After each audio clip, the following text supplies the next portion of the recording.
Yamamo akwaba. Afrika siebono enchiremu enim. Ghana Mampenin John Dramani Mahama Edensem Adwoa Agyei say. Osra Ghana fo nyina say, sabi se empenifo betra omanso omo buabu oman na oman no enye wone mo de ne mum eni peti oman mu ne omo buabu oman nyina kebom ba kope eye oman yi ne senti osra da say efiri neko onipa biade wa bobode abode den se omesom Ghana no Ghana fo modianfo omani kotu awisie eni sa nipa kodwumadi achi na omomwa no eni pani to anamo bi asabe aya na monfo na enye na odi Ghana sika na ese ne Ghana dwirim no oba yempa ne hontoma ne yemoe na mra ene nini Ghana Mampenin John Dramani Mahama Edensem du tudwa ewo ne kita wonsa busum na dikan ewo mra oman Ghana nyinada Ghana Mampenin ahyesem National Day of Prayer and Thanksgiving dwumadia ene opa hontoma ewo man Ghana emu na Ghana Mampenin ekasa dwumadia na ase ene wo kiremu sem edum pempenso a ehu behia pa se empenifo amoso man Ghana no wone musu ene omo ban ene sma hodom kwagina simpie ene apaso a wanum esai na mo kan sama kese akire Ghana fo a wambada sadu esu na di na Ghana fo ahunu say yes enipo osimesi a waja tum say wo ba besom Ghana no usu no ban esese sesa pepepe Ghana Mampenin kirem say obi ya omanyoni a sa nipa kro ne sabe omumra so ne senti ehu behina pa say Ghana fo yeba moden apo no na memwo mu no enipa biada osobo no yemfa nani anase yani emfa ni dwumadi achi sedu baabi na obumra so a Ghana fo ntwe na dwemfansi so na nipa no yentwe ensi kwantene so Ghana Mampenin kirem say ono ye obi a ne kodo atentene na afi so enya kuntabuo nti Ghana fo nyina moamode moane na kuntamu mapa entimi enya dwuma ewo na memwo mu Ghana Mampenin kirem say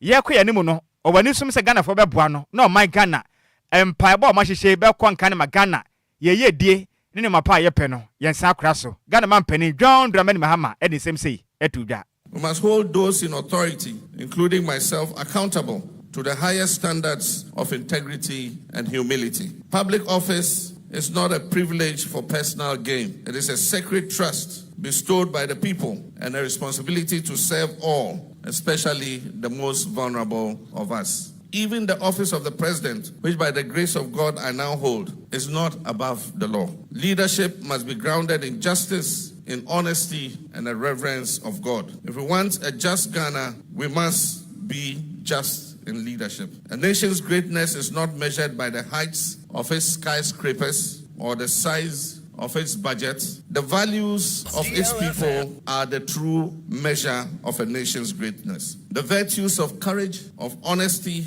of discipline, of sacrifice, and compassion are what really measure the greatness of any nation. Enuachi ena Ghana Mampenin John Dramani Mahama kasemu ene wochiremu a ade abako a edum pempenso bi a ehe o man Ghana ni mpunto ne kankropa ne sei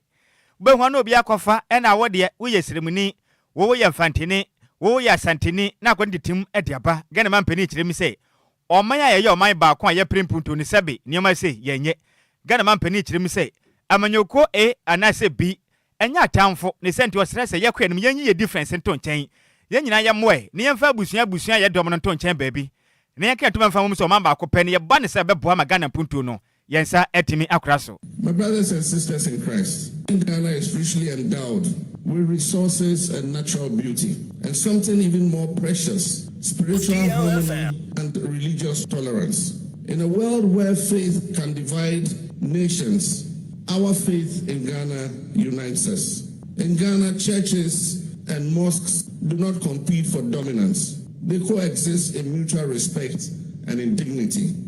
Our different traditions and our backgrounds have not weakened us. They have strengthened us in our shared identity. This is a precious gift we must protect. Let us remain vigilant against the voices of tribalism, against the voices of religious extremism, and against the poison of political hostility. These are the seeds of division that we must never let take root in our precious nation, Ghana. We must speak a language of peace, compassion, and mutual respect. We must build bridges, not barriers, for we are one people sharing one land and pursuing one identity and destiny. But let us also remember this, that true thanksgiving is not spoken only with the lips, it must be lived in our very lives. And as James says in chapter 2, verse 17, faith by itself, if not accompanied by action, is dead. Prophet John Dramani Mahama, Ghana man penny, and oyi quotation to me say yes, or man penny. Wabempa na Bible no se di onimukurase ne kofitela kram. Na Ghana man penny ne kwa kramo no and we chire mi sem. Sesi ye kese o man Ghana egusu aye bompa ye. Na ye kire Yakobɔ adom. Se won kwaso amoye na ne pa wa Ghana mu no nyina da no. Enti me na ne ho ade ne senti o hwede mu say Ghana fo nyina beka ho bom se sabe bua ba kumu ade titimunim papa munim.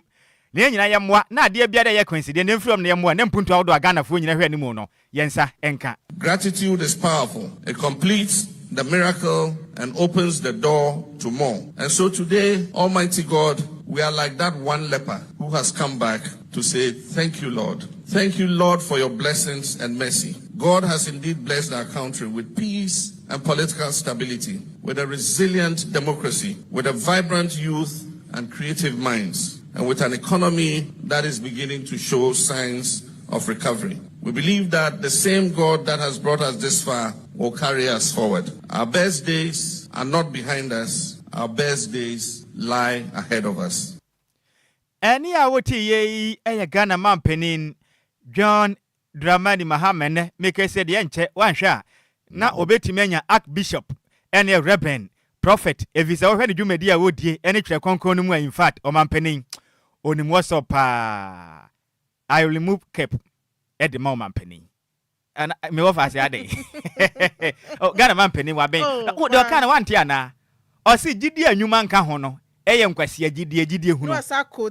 Bible no James chapter 2 verse 17 so de na say okwa so de ache me what I say ajemo do me koma bra kwa me ododowa na odo okwa so de sika yanko yanim yanto akase abone sene from ampani akachine yanko apuye mantemen na management at the Metiwa East District Assembly ewepuye mantemu a eye district chief executive Ernest Owusuin team ana delmano ebo modia ne Christopher ene nkremofo ehia mu ebo mpaye edema o man Ghana sanse ndeden ana o man Ghana o moye o 65th Republic National Prayer Day no na sa dwumedie o mbo modia ebiye sane ebe yo mesre nyankopɔ ho nhira ahobanbɔ ne adom sane ebe ya nkoso obetimi aba o man Ghana mu na bro mu ni yo eya mani boni twetwe nkomo ye kontin hin kofi obo ana Ernest Owusuin team editu dwa na ochemu sese ne ende ohu ye ewo man mu kire se o man Ghana yete ye ho ase ye papa sene ye na ye kabo mu ebo mpa ye ehe se mpuntuo ebetimi aba o man Ghana mu de nani agi ye pa na team na eda dwumedie ne so eye reset reflect and renew for national prosperity ana chese nde ye gina so edebo mpa ye edema o man Ghana we no di to dwa na ochemu sese ne omuhia mu na ombo mpaya ne kire se bibia ekoso ye wo man Ghana mu na team ne so so na eda dwumedie ne so no ambeto so keke na emomani o mampani ani so ade hu ene botaye a owo ede ma o man Ghana no ebehia mu nti di omosra ne se eye dwumedie betimi abo o man Ghana na mpuntu atimi abem na ne onyam bia ya hwere wo man yi mu no Onyankopɔn betie Ghana from pipe no amanu onyam hye no asan ababio yakɔ Christopher Sunday no kosum yakɔ for Sunday so kosum it tells you say o my yeti anwase ewo asoma hodo ba yi na yi say ba ko ntia de kase de say we are together osum intimate chichemu because whether you are Muslim or you are Christian na nyame ba ko na ne so but then one say obi a wo kon fa so akosum nti yankoso na yamo mpa ni mo ma Ghana eza say na dwumadi no e ma yehu say nyame ni mo bibia no betima yi nti no na edisha de kase Ghana for say ye niema na ye a ye ne sesa frem na ye mu nkompon hwe enima papa no so eja wachi ne ye se de befa ye be shemo kena eno nti hwe se president Amadi so de mu se obehwe se Ghana ebeye ahote ekro no assembly bia na MMDC bia beso yet message empathy na agenda of 24-hour economy especially market was assembly bia nsi no efanya hiase ni nsi ni na intimi boost the local economy you make sure say school sem bibia as someone o share even in preparing I will go there we are you were some media restructure the food sector. It tells you say you're reflecting and you're resetting something because and then news you're just talking about within about 6 months, or say 4 months, we have been about that's $5 billion, which is the whole year last year by it tells you say you're resetting and you're reflecting. Eni ya wuti ye eye Ernest Owusu ntimo na ye district chief executive order eye management edimet wa East District Assembly ewe poemantemu. Enwechi ana chairman edimet wa East Local Churches eye Reverend ya Obin Jr. Edi ya Christopher nanim ebo mpaye ewe nede no chemu se empaibo eye akode kese pa no ebe Kenya no abrabo nimpuntu atimi abem sane ebe yankoso so no betimi abem inteyetimemfoni na amomode aso betimi abo mpaye sane ebe ya omoso mabrabo no engina sane egina na esanse empaibo de eye pa edima nipa biara enwose omutimi bu no aya abomfia ana ochem so hesane empaibo ne koye na yade aka nipa bebre na aboma na ni agiye papa esanse o manga ne na ekabo mu bompa yese ya ebetimi abo oman no. Yeah, that's one fast or the Cassia Kinkaya, Yabaka and some messy as not was with the Sansa Empire book Italian who do with me. Then the Brady a bompire, I am none in Nuayano, big man, tempting I am a feast Benjamin, but in a meeting Empire book, magic, Susan Sopapa. At the Cassia, you will say, some by going the iron pass will be grass about the top of my manner in Woman and Sansas or Patty Benu or Yedeno. Then there to me a carbon about the bomb. And after I know what I said, I saw for she, then come before class was on them, the new mini bomb. It be beyond Cosoprano and Paibowi at the Biapi, I abroad. Eni ya wuti ye eye Reverend ya Obin Jr. na yetitineni edimet wa East Local Churches na manibo yensem troni kontinhin Kofi Obo anedi free poemantemu edebesom yen yemfri eyam paibo ene mu nsensem an yembonwura mwem ewa pomutimo na meka se osofo no ene ohwe man Ghana ya pomudensom eyo nimnyamfo kobena minta akano ono kwase na kopie mu ewo sehwi wiaboso a oye wono mmashe betwani nene okokopie mu ewo man Ghana mmashe betwam ekodi nkomo edefa covid-19 nene meka se no wasan ni ti o man Ghana mu a oni ba betena o mema meka se University of Ghana campus atiate se ho nsem edija ewo man Ghana mu nene emna okopie mmashe betwam a na ode nsem etudwa ede wo kire mu am meka se no cases ahodo a yesusu se nipa we no niam mo de de chese o manya covid ni bie no aya ha miensa ene dunsia 316 suspected cases. Emu mako ohane nson 107 eye confirmed. Jese mpenifo agya to me say yes, ampani nuane ampa COVID no mati bi asra. Enti o maso aye hyepam. Na oswafo akase mu ene wo chim se mekese nya de obi adampo. Da yaresabia da bi o. Obi ankwada da yaresabia se COVID ne kura no. Ekuno empo ene nya odi ampo a obi akura hwere ne nkwa. Ewo COVID a abenum. Na oswafo akase mu ene wo chire mu say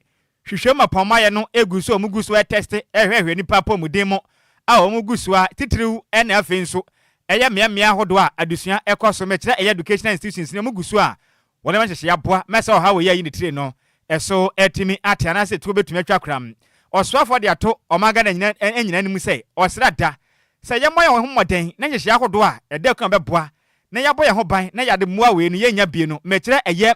preventive measures ne yeni super papa ebiti se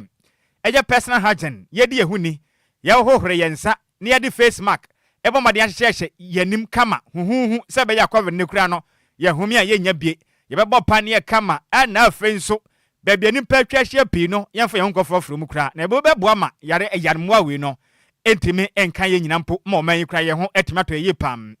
ne kasam na o kire mi se ade abako na mso ma yare obetu atese a ene Ghana yesen huna mani bi oni nyina ne se o kire mi se University of Ghana campus ena yade ehia se ne nyina ne se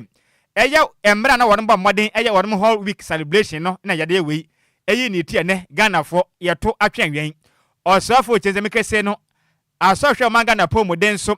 ma wo modern eni perform ka biewom edin sa wo so titru ene o man Ghana University of Ghana eni sua pa woni anya din komo se betimi ya boa no man hyehye pa wo mbeboa na fi yade we no eso etimi atwa o mu kirem se muguso ane eya director general ede ma Ghana Health Service and if is perform the dead that ne guchi aresabia na beboa ma yade we eto atumi atwa Ghana fo Yen fa hu do ni sem sei e de to dwa o my Ghana mra se bedwam. The Speaker, as at now, 316 suspected cases, 107 of those cases have been confirmed as COVID-19. Fortunately, Mr. Speaker, there are no hospitalizations and, more importantly, no deaths. DLFM. Mr. Speaker, so far, the outbreak is limited to the university community. It has not spread widely to other parts of Accra or the rest of the country. As I mentioned earlier, all confirmed cases are recovering well.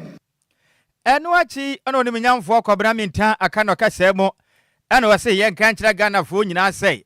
osramo ada mucha wadani o kiremu a meke se COVID-19 ene abasase wesuo no enya foforo dada na ena moa no mantumi ankwanwie enti we enya foforo bia na aba ebie said esi 2020 no enya bi ne be se visa ban we be bo adwumade aboa ema COVID ba mini bia twema ye call lockdown no ebi nsi de visa ban be bo adwumaden abo ma Ghana amani huna ye hunu ye no. Mr. Speaker, I want to assure Ghanaians that this is not a new virus, and we are not back to 2020. This Omicron variant has been with us before. It spread fast, yes, but it is mostly mild, and we know how to manage it. We have beaten back bigger waves before, and we can do it again with calm, cooperation, and good public health practices. Mr. Speaker, I wish to clarify that COVID-19 vaccination is no longer part of the country's routine immunization program. Indeed, this is the case in most countries. Olimnyamfo kwabra menta kanda ne kwakra mo no wo kire misem. COVID-19 no wofa se ba konso abaga na meke se na so ayedin ye pa otata amanfo kru ne bisa ne so onimnyamfo na COVID a wofa se ye de hia o se impulse MPOX sa impulse no so ba ye ayasa agro asa sabi sumina suja na ntwibine no eni awo nansi aso ni se aye pacha onam Ghana ene watete atete nipa ho ase ameke se no so cases no ehuri se kwam akwagina oha ene aduasa miensa 133 cases na isi aye confirmed da ene so nkrabo prematem ajet ha sanso na western north enche ni mpotem akwageta o kiremu ayade nani abrepa na so nyade a ekumenipa ba kokora e wo manyim. Finally, Mr. Speaker, as of 29 June, we had confirmed 133 cases of Mpox, mostly in the Western, Greater Accra, and Western North regions. It is essential to note that there are currently no admissions, and we have had no deaths associated with Mpox outbreak to date. Additionally, except for the cases confirmed in the past week, all affected individuals have fully recovered. Mr. Speaker, Mpox spread through close contact, and we all need to stay safe. Avoid close contact with anyone with symptoms suggestive of Mpox, which include fever, rash, headache, and swelling lymph nodes. And protect ourselves by washing our hands regularly with soap and water. Ani a woti ye eyoswafo no ena hwe man Ghana ya pomodenso wokopiemu ewo sehwidwabo so a ono na ye wono mahye betwani ne den edonum nyamfo kobena minta akando Yantua Kasia Boneswe na a presidential advisor edema 24-hour economy any accelerated a year export development a Dr. Gusi a Tano edi tuja HM say 24-hour economy policy na ebano enya de ya manyosem na emume ya apedi oman Ghana for epe enunti no mo de 24-hour economy policy no eba no chema ye secretariat no ehwe ye dwumadie ne so abomode ya ne Ghana fo adnyankuta hodie ehun se anomo penti document om de ba betu dwa nyina no ya apede a yetimemfo ne pe anomo de ba betu dwa no mo ne samtwofo etwetwe nkomo na ye doctor ye tano editu dwa na ochemu se Ghana fo hu ne se na so mo pu ohia no mo ye adwumade se ne be yo musikasem ebetimi akoye no chema ye wukuada koto kitawon sabosom ni de tosu mienu won fimpi mienu ni aduonu num nimu ana chesomba be lanche ye 24-hour economy no mo hwe se be boa na bibia timi akoso ye wo musa odi dwumade bi bo ha kakra wo ho na emom osre omo ka bi ewom na so mo fo man Ghana nto makoma so se ne be yo how bi ba ombetimi aso anokwan na 24-hour economy policy de be boa na man Ghana yesikasem etimi akosoro. Some companies have left and gone to Ivory Coast, where it's easier to do business. Our aim is to reverse that. And so one of the key components is one, a coherent, practical, transparent incentive regime that is based on performance. And as NASA said, with very little discretion. So we remove the corruption component. Two, build these agroecological parks so that you meet the requirements of both domestic private investors and foreign investors with land where there's no title disputes. One of the big companies told us that they want to expand their business. When they started the construction, one family came, said they own the land. Another family came, they said they own the land. Finally, the military came and said they own the land. So they cannot move. One of the big pineapple growers and fresh fruit, as well as orange juice and pineapple juice mixed producers and exporters and dry fruit exporters, proposed an expansion of its raw material base by growing more pineapples and whatever, only to discover that the land that they had paid for several years ago, which they had earmarked for this expansion and growth program, was being used by sandwinners, supported by the police as landlords. You cannot build. Enwachi anaya Dr. Tano editu jano chemu se Ghana for be here $4 billion nom their share private investment nim edi ama eye 24-hour economy no. The total estimated investment required over the next few years is about $4 billion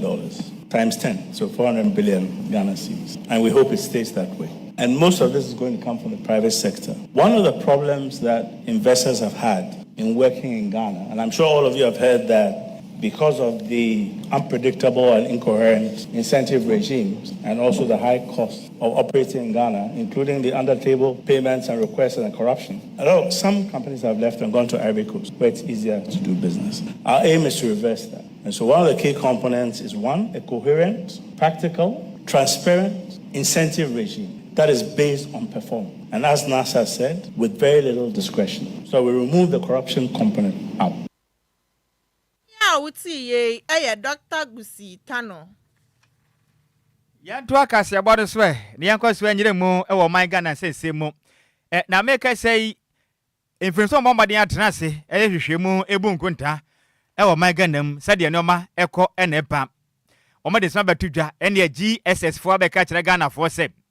Oma ya timu sese ni in fact ebi de men ebi so de komda efrise. Enimpa bi ti ba bi anyame anum de kure ni. Obenyom, obi tiye, obi suntiye kram. Hwihwima betodwa na ekire mi se o ma ya tem sese no. Oha mu chichemado no nkron, ekire po enum 29.5 a omo ya Ghana fo ne ubowura fiafia hodo mu a. Omo chiche ka bom omo nya da timi estimate 4.8 million. Enimpa nkwa mo Ghana no mu kire mi se wo mo condition. Baby omo tete no in fact below acceptable standard of housing and urban planning. Abba. Let's be amotete sese nyame anu murukure ni woka se kobrane nipa desani pa ha na yeso wotena in fact na nso ani aha kofitera nyame nhira opi bra Facebook no so DLFM 106 pona ba heba bia nipa ne betete ye me ngwa faasifo ye huna ma ni kure yi mo omo je se ba bia nipa ne betene sabe ayese sumina so border so enye kra na mu chem se nkuntabo ne kirem se nkrabo premater mu a yakudi kwam yakwaya ne mu kram accommodation baby any party one cramp prematem han mono baby asabe eye bola ennua edan baako na de han pa ba de se du na wo kwa mia bi agboblochi ene ameka se twoko ne mia hodo bia ene nipa na bo apesu se ya na mutete danim enkra prematem mu kirem se accommodation nipa de da nnua mu pa ha adwen no 52.5% me wa fasifo yi bre asante matemu ohamo nchichemu aduonum baako ekiripon watwe 51.8%. Na enkomancha so na mpenifo kire mi se ba ne sa na Ghana edu ba bia in fact ha every say enipa pi no munya beba ntimi fo mutirinto na ba ne sa tete no penifo mo de akasa ede ma ban efa nkontabuo ho Dr. Al Hassan Idris ena o chemi se ma so Ghana fo be sore na ya mra pa aboa na nipa bia mo brenya beba fo mutirinto munya ba bi ntrana sabe Ghana ma no enya ba akofo dia. Of the localities in Ghana are classified as Bantu areas and covers barely 5% of the country's total land area. 57% of households, or 4.8 million households, are in urban areas. 46.1% of urban households, or over 2.2 million households, are living in slum conditions. That means that nearly 1 in every 2 urban households is facing one or more of the 4 deprivations I talked about. 29.5% of urban households, or 1.5 million households, are found in slums. Roughly 30.8% of urban population, or 4.8 million people, are living in slums. a ratio that exceeds the global average of 24.7%, but lower than the sub-Saharan African average of 53.9%. There are also deep regional variations in slum intensity. The report shows that 10 of the 16 regions have proportions of their urban household population in slums higher than the national average of 29.5%. Any awuti ye ayopani pono wakasa edema bain ewo nkunta ebu omo ne den the Dr. Hassan Idrisu ena wote ne kan na yemo madwenche ne tew na yamra monche visa yabre no ehuri se kwam etumirika gyayen na kodwa sempa fani chawe so hwe live edi free kumasi adum infant kasebone mode Richard ahwe o se o maya dwopa Nhyiraba Kwadwo Sammy bi ne Adwoa Agyei Sikapa na o hwe live a na eye DJ Ghana man fidie ni so great station DLFM nice ehɔ na Ghana fo nyina tie kasebone de fi sine yɛdase ɔso ma adwumaden a yɛbɔ nyame nkyira yi pam we sufri master plan adwunia kentampo ɛna wo kyerɛ mi sɛ kasebone mo de pa yɛdase senior we sufri Samuel Agyemai na wo kyerɛ mi sɛ na me sa me wafa si wafa bi wo fo media na openi otonton ne ama sa keke hwɛ ho ye wate Ghana ne yɛba wo nkyɛn yɛbra ne de aso na so bɔ wura mu ntem de a yɛbɛfa wo sofa na min sofa enkuntabu abeto dwa kyerɛ mi sɛ Oman Ghana nipa mtiti baabi a ehwanye edan tantan nnuadan nkrabopore matem kuma se ne miamia hodo bi infact tan edan fonko a nnuadan nipa beye du no mabɔ ape so na kwaba na gi omu sika omu kyerem se sempinifo ni ba omu se vi se Ghana ni asetrem titu ni nkura kesim ne du baabi a obi adu kwanse baabi oda ne nye timpinifo mwa wodwene ho sɛn 0534050199 0593406565 de asie ni watu ka banka nanso da wodam ni sabi wokɔhwɛ a atwede ade fro na da no nyame anim ne kure ni ye ayese joluku afasuo ehu pa a wahwɛ ni na pahwɛ a wonya nkwa bio 0534050199 0593406565 ma adwomedafo Keja ofa Kofi ma shama Diamond City senior 30 seconds mentio ofa yeah awe mpeni form de ave tuja se amu di ho anamo ananka mu sisi dan na amaye a yetimin tosa yetimin sifie ni bia akeye pa ba we amuka na mabeka ne strata ubonze afini be ko ne wie no dada na won so won nyame entna meda se pa Kofi ma obetumi abodi agura mu 0534050199 0593406565 ensman penifo nkuntabu fo de betudwa no Ghana kra ya timwen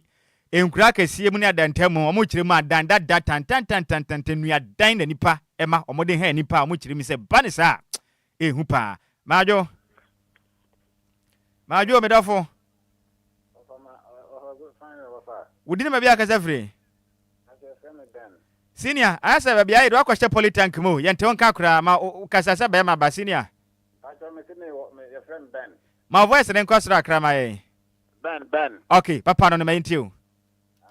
Bajo ofa we sia de o man na wo mu sia ne de say wa na so wo so adwen o hwe o ha o ko tu ko ble man ya wa o na mu no te say wa nkasa na wo hwe o blabo eyi na penyin bi ani ba bi a o be ba be boa wo say bi a o be si be dan ya na bibi sa ma o da yo e bi si da mate me da CP Mr Ben majo hello no wa fast for ma de da na good evening hello senior wudini babia akasa free na kwanso eske do a champion me ntio 30 seconds na nezo e de wurade ase na mpenifo no so na mu koye mpaye odima mpaye no omre sa adwunu ya bandi je tese adwunu mo ne abando mutu wana mon na mbo Ghana fo nyina ana mame nkolo bi so mra me da CP majo yeja ofa me ofa se wudini babia akasa free na abije ne mo kaso sam second gbetini na biga me ntio ofa ete de bia o se be bibi no ma ye ma me ne papa ne nya ne bitia na ye mobo da na tuntun wi o mo ti o cha ti so mo se gina o ti ni ti ya mama papa ho mama sada ti dan na mo be ti ni from mate de bi ti ye no ma ye ni baby dance iyo me da se bebre me wo fa se na abiga majo alaji trasunte mama ashale botwe o manjo me ntio yo me de nyankopon se se na mo akoye odi ampaye na na mo di sas na etuja na mom e adesrede na me di to mo anim se me sra mo a mo me dada ye me ye ntina dada ni mo a ye ko ma chew na ko nsira mo say adwimi say o ma fa nyankopon ka o mo wo fa nyankopon ka oni dum say yo ase baba yo me da se pa ba hye so say we nya National Day of Thanksgiving and Prayers na se ne kopie me kira we say ya ban kontabu fo na de betu dwa we kura to dwa ndrada aha ndrada na mo de hwehwemu ne betu abontintin na nyem pa yebo na se ne koda di nti mesere mo a wo de mo ntwema no mo wo fato enkwankwesi anwiem ma adwo me dofo Chazinte sa kwade atema committee 11 champion mentio Majo mejo so sak ma yenko nyame adwuma da se media manti issue na de ba no ene sak na mi wesi ai sa kwade o ha adwun we de wante de asan ka se wo twan yo na ngo fa se fo na tie de mra na sa metew ni a metew ni pe na bibi ya ye sa kwade ne nyina ne se abanku ntabu fo abekire me se bia Ghana fo bi de da na nye da fon ko no mo dem timpinifo nye biribi na da o mo sisi obebre yi esi obebre be ya o mo be ni yi ama ni panya ba bia da no kwa no mo nyi na fe ye nya ba bi na ya o mo kofa be o mama ba bia da mata oni nyame nya aju wo so ne nyame nkotena sa kwade me da se pi mesra me tumi fa afrefo no bio evisa ya bra no ne nyina e de anim kan kra kase bo no ye de asi emusamufo no eya Maze Mebel entry ene se mo ede eba yen DJ Kofitela Champion Taylor ICT hene ode ekopie mo e wo Facebook no eso YouTube ene TikTok makase bo no wonya bi ehwe ye DJ Zikibi eye senior technician on duty akenkafo ebesoma ni bire no edi ameje so eye mo wo fam takwade kwadwo krum twabe wo de hye konkron Nhyiraba Kwadwo Sammy bi ma hoteden ene ehunsuo mpone mene mo wo fa se ba Adwoa Agyei Sikapa na hoteden ene Dum Solive yes also ama Apakan gija tenase or the DL Power Sports and or de to aso e de amamo ma munyina mo ene tia ade hye DL Power Sports on DLFM 106.9. DL Power Sports on DLFM 106.9. Sara yanku popeno. De na yanku po atoro se ebe ho no ene be ye ho. Nti yeda yanku po ase. And some mistakes na ba in our players side na. Omutumi equalize ye no. Inshallah bro ni say mintu mo ase obehwe na wasiye no mabi the other direction of face akona here direction me ye na ediko ye ediko wini na ma kofa obi aba na ma high diamond na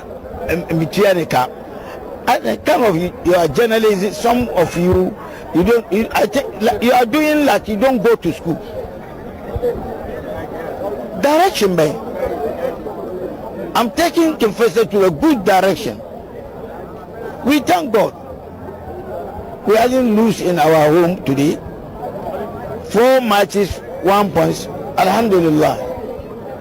You are taking yourself for bad direction, action bad caution.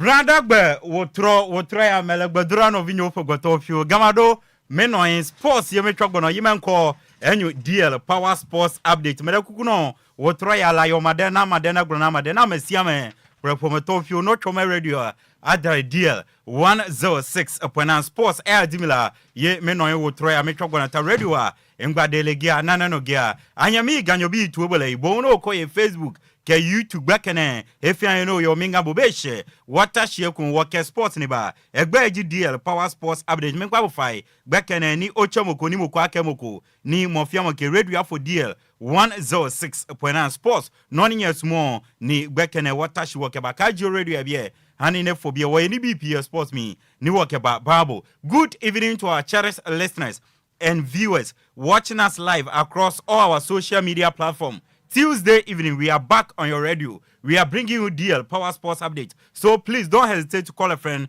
to tell a friend that DL Power Sports Update Tuesday evening edition is airborne live now. Ebusia ma menyina we so na baby bia wo na nwumre obuo ahobrase ene ni die kwan so mema wadwo ema wakwaba embe pie mo Ghana ne nkrampumpunim antem ajatum kasafidie kese ba kopeso DL ohani nsia echiripo enkron emre wedu se ene branda enwumre efiti anopa besi awia ne enwumre agudie mo nsema woro atwago ayakwa kopedia masemofo watena se wagebre wawu so asone so kroje ntebani nyina wayi afimni aka osie mu oduo tiefo editie se wote ohwefo edihwe se ohwe ena yen okafo nso edi kase ye kan ena yatena se na nwumre ye de babesomo ya gudie mu nsem a edi ade ncheche di adanada na ebumfumpa ewo Ghana biblem ni broni kroso ya turi din DL Power Sports Update ebusia ya tasen nsem na boa no ya bone bede ye besane mu edi agufam dia ma baby bia obia Tami kuchu yede nsamane ba na yede abesomo yetena se abribia onim se Lumba nsupada roma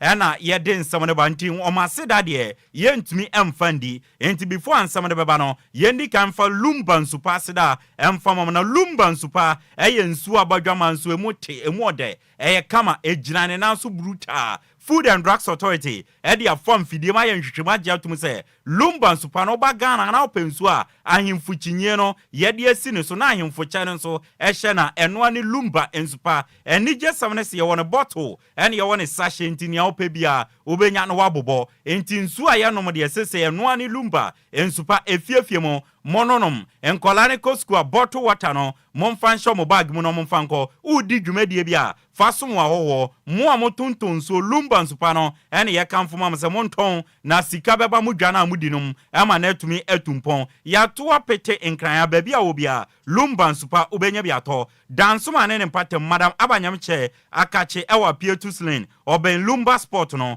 0557 349 401 Monfre madam abanyameche upiem ewo fankwa wo Sport M oben onyinase washing bay no 0500 680 783 ano eye mama Vic monfre no fankwa ne patam Dakuman Circle Station oben adom choba no bra kwame asoe monfre no 0244 094 793 na uramo ewo dowenya Eben Central University no eno ye edit kusi na kache monfre no 0246 601004 ana 0266 400215 na Lumba nsupa opebi ato a DLFM ya kache ewon kran Agbogba Junction ya ne Wisconsin International University no ena edi enhwe Bora yan reception oba also share receptionist oni ni nkomo kachire ne se ope Lumba nsupa ni bia to bedi wanim na wanya bia to baby bia wo bia na nwumre utie me no opese uton bi ope bi agu shop mo ope bi edi udwuma bia numbers ni frɛ 0345 no abo 5 miensa 274757 0555 274757 ana 0577 47 5343 Lumba nsupada roma ena nwumre wasoa yen edi yen si agongon DL Power Sports Update eye branda nwumre die no emre aso yere ba seda kese enkoma kwam yefun ba bibia obia na nwumre wata echire yere ensem no eba champion confitela Facebook and YouTube ode yen Adwoa fa okwa obenya nsem ni bi ahwe abusuame amete akonya kese mo ede ensem no ba besomo no edin ameje so no eye ayensu ano de hye Apakan GH the blessed kin yentie we yaba yebesi fama tuja na nwumre ede nsem no ede asomo Apakan GH wo de nyansa de wadiawo wo interview wo kasai wa hu brase wo radio mu kire se wo yo pabe ne wo radio mampa enti Yanke jangumane yantu jana nwumre mfa nsam no emra ode yen hyase emfa mfi Ghana ha ne yewia ne de broni kroso de no ede atoa so ede amade abusia yen hyase emfa mfi Ghana mrante a esia kan ewa manone no mo nsam no yen fa nsom de yen hyase emfa mfi boboku a yefe no West Ham United akache ewo English Premier League num eho ena Black Stars of Ghana midfielder yefe no Thomas Tepate no osina kan ede maboboku a yefe no West Ham United na abusia uremu ewo West Ham akache a Thomas Tepate ne contractor boboku a yefe no West Ham sign ye emra no mudi ni fi Ayas eba no omo the release cross ehye say tima o pesa o sign Thomas Step Partey no Agyei wo activate sa release cross no na utua sa scanner de fa no na eye sika ben a omo say 85 million pounds na report ababeto bia ne say in the sa release cross no eye active this summer from July 1st and then ekosi July 10th and you know yes a release cross no active into no so utumi activate ya na wetumi afa branch ya ye fa no Mohammed Kudus no akwa kosi akan ede amawa ye de sansem no ede eso enti from July 1st ekosi 10th Mohammed Kudus ni release cross 85 million pounds no na active ye de awonsem edema na ende ye July 1st officially no metumi a confirm the amount authoritatively no Thomas Step Partey enye Arsenal the Ghanaians player biem ne contract on Arsenal wono abane wie infie num na ofi boboko e fena Atletico Madrid akache e was Spanish La Liga no ebesun boboko a ye fena Arsenal timino ka se officially authoritatively no Thomas Step Partey untumi nka se oye boboko a ye fena Arsenal player biem na infie num a Thomas Step Partey edi wo Arsenal no 167 games na otumi boy adema boboko e fena Arsenal 9 goals 7 assists na trophy no otumi etebiri ba kon ano ye FA Community Shield ye di san komo no e de achonti officially no Thomas Step Partey oni Arsenal sumuna bawie onye Arsenal player bi ma ye de awonsam ere asum owramo e wo Leicester City akache a e ho na Black Stars of Ghana player ye friend Adwoa Agyei Sikapa esina kana season last season e koso na no e na Brantien ko prai onya ACL injury ACL no e anterior cruciate ligament injury and am so my last season no banewie when to me am most part of the season nyamen chade Adwoa Agyei Sikapa wajira na so was start training wa ye krado oni boboku a ye fan Leicester City on be call pre-season na next season wajira mo e championship no e England etwa wadre e de amaboboku a ye fan Leicester City ya bo sankomo no etumi e de achero owura mo e France a boboku e fan Stade Rennes o makache e na ye de ye ni che e ho e na Black Stars of Ghana defender Alidu Sedu esina ka ono so latter part of last season no ono so pry ACL anterior cruciate ligament injury meno ka say partially no Abranti FN Alidu Sedu wa sha se training or recover into full fitness and chebia no obegira ko pramane so ene boboku a ye fan Stade Rennes aye training na pre-season no oni omako ahead of next season a yetumi abosan komo no e de achro Saddam Tinakache no Black Stars of Ghana ringer Kamadin Sulemana no obu na ketem afio e de nani achem e Italian sianum akwa kobo e de amaboboku a ye fan Atalanta Bergamo na Abrantia ye fan Kamadin Sulemana nde wa completing the medicals no e de amaboboku a ye fan Atlanta e Italy ni aka ne se obetumi a pass medicals no na afe confirmation aba se Atlanta officially no o metumi asane Abrantia ye fan Kamadin Sulemana ya bo enwon komo etumi e de acho Ghana Abrantia esi akan omowonsam e na ye de asomo e wo dwumadi no so na still wo Ghana Abrantia esi akan wonsensam no Ibrahim Sani Dara former communications director at the Ghana Football Association. Now Ibrahim Sani Dara say Thomas Step Partey no wefi Arsenal and a lot of teams and our interest. Our Thomas Step Partey muso mbe sign no. Now someone to say Barcelona, Saudi Arabian teams and the Italian teams epe Thomas Step Partey onu Ibrahim Sani Dara obetuma confirm sign ampasa teams we nyina no epe Thomas Step Partey na mo Thomas Step Partey emfie no ne bia wedu no e say all started dwene abrabo no after football any sika o de behwe ne woni na ebusia enti ono de obetu Thomas Step Partey fu say Saudi Arabia oil money ni wo enti onko ono onko pesika ni bi emra fie. But the talks have ended. He's had a lot of offers.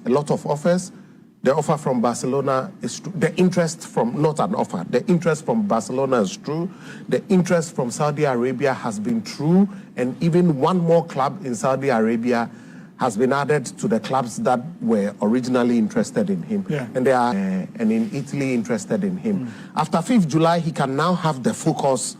to look at his next destination. But let's give him these moments for the next few days to run out, and we'll see him playing for a good club. But for me, my advice to Thomas, and I've told him this thing personally, my advice to him is that at his age, he should look at what he will spend from now until the rest of his life. The money from Saudi Arabia is tempting. I think he should go for the Saudi money. It will help him. Ibrahim Sani dia se Thomas Tepate ojugu fa wani chemo Saudi oyo money no etawo chakpo kope bidi na fahwe abusia na baby a wadu over 30 years there o tete Europe dan na opewo na Ibrahim Sani dia to anen samsono ena se Mohamed Kudus nsono teams awodo opina na epe no ebi fi France, Italy, Spain and England and Germany crowns no teams efiwa omo pe Thomas Tepate na according to Ibrahim Sani dia no osi oni yendi nkomode so far no teams efi France, Italy, Spain, England and Germany omo pe abrantia yefen Mohamed Kudus no bi amfa offer maye na mo no authoritatively no ono Ibrahim Sani dia betuma confirm the Ghana for chima Kudus Mohamed likely say obefi West Ham this summer na nia obeka se Kudus efi West Ham obeko tima ombebo UEFA Champions League. There's a lot of interest in Mohamed Kudus from clubs in France, in Italy, Spain, England and Germany. There's a lot of interest, but as we speak now, there's no offer on the table for him. Okay. I'm suspecting that he'll move. And I'm expecting that he'll move to a team that will play in the Champions League. Ne krakramuno ena Ibrahim Sani dera echirema Ghana football. Yebetina yem players ni bi ni nam Guantanamo, ebi ni nam Iraq, Afghanistan, baby ya toto bomb. Ye mobo eho no nam na nienti ene se players ni yentuo mkaye enti no omusika sem nyanti baby ombekwa ombenya kakra beta fre abehwe busia no eho no omukọ enam santi no security forces e Ghana from soldier to air police ni ade no aya omofa sporting disciplines ni bi omohwe obi a eba ne sports a oya ade omofa o enti ne ebeya nka yemfa kota bi ma Ghana Premier League players no nanka security forces na recruitment a omomfa Ghana Premier League players ni bi enro omo security forces no eba ne sa player no oje kakra o Ghana Premier League team no a na wakwaji kakra wa ban ho da chi bia nso no de ball ne ball no e de ba wie sanse ball no de obe retire entem enti so retire o ball no ma na wa be ya ban adwuma no na afenso da chi bia no de ni nyina ba na wie a obenya pension eba ne sa Ghana footballers na Iraq, Afghanistan, Vietnam ni ade no omukọ no ombe jawase nanse okọ Thailand obi ka chense mrante ni bebra begu Thailand omo bae so omo be bobo omenya bo ambo inde sabe emema ashawe bra no omo bo Thailand. All the military services or the forces in this country employ, as part of their recruitment drive, employ sports people. As part of it, I'm suggesting that let's, reserve a quota for players in our league so that apart from the salaries they get from their clubs, they can also get salaries from these state institutions. And crucially, when they retire from active playing, they can go back to some careers they have and also have pensions. That's why we'll have our players leaving these countries going to Vietnam. The last time I was in Thailand, I met a Thai guy and the guy told me that there are many Ghanaian footballers here. They came to play, but they did not have the opportunity to play. They've become male prostitutes. Ibrahim Sani Dara, a former communications director at the Ghana Football Association, and our tenant Kayamfa Yanchemo, our Ghana Boxing Authority Akache Nansia, and our president at the Ghana Boxing Authority, your friend Mr. Abraham Kote Nikwe, Edibetu Jase wa resign on to me to us, and your GBA president Biam Adaya, or see a personal reasons Nandra, Mr. Abraham Nikwe Kote, organizing Central Phone Shimon, Editu Jase or resigning. Esan Obua Award Ghana Mampeni, His Excellency John Dramani Mama, and a NDC Amanyokuno, a Yonwani party, or Obuodimam or resign, on Pese on a sports minister bed Kuntokwa, Nakwa party for more Kuntokwa, now resign or resign, sports minister function in Trimse, and yes, Robin Osrono, and watch Mr. Yawampo Fwankra, and as a boss, also fashion team, saying yes, Robina Osromo. Na woman or person resign now sumdwe eba na woman okwe nipo de nachi eja on ka kire say sports minister ene in the Mr. Yawampofo ankra memo kwan e mo mfo mo nhihye boxing no boxing na nyom adwuma. I'm resigning because of His Excellency the President and also the party I belong to, but I'm not afraid of the minister and the Director General at all. I cannot fight my own government and my own party, but I also encourage the Roger Bano, and the board members I'm leaving behind, that the NSA and the ministry have no right to set the GBA aside. They don't have that right. And if you people sit down for them to do this, then you are setting up a pace that will continue. They don't have right. You are an autonomous body. They have a reason why they want to do what they are planning to do. And I will encourage the Boxers president, the board members, the NSA, and the minister have no right at all. They should not bring politics into sports. Sports is different, and politics is different. Mr. Abraham Kote Nikwe Etwanen Samson Orituga se Nansia Nigerian boxer bi ebewuwa yafrano Gabriel Olawe Segun Olaran Waju na Abrantie ebewu ye no ene sports minister Honorable Idi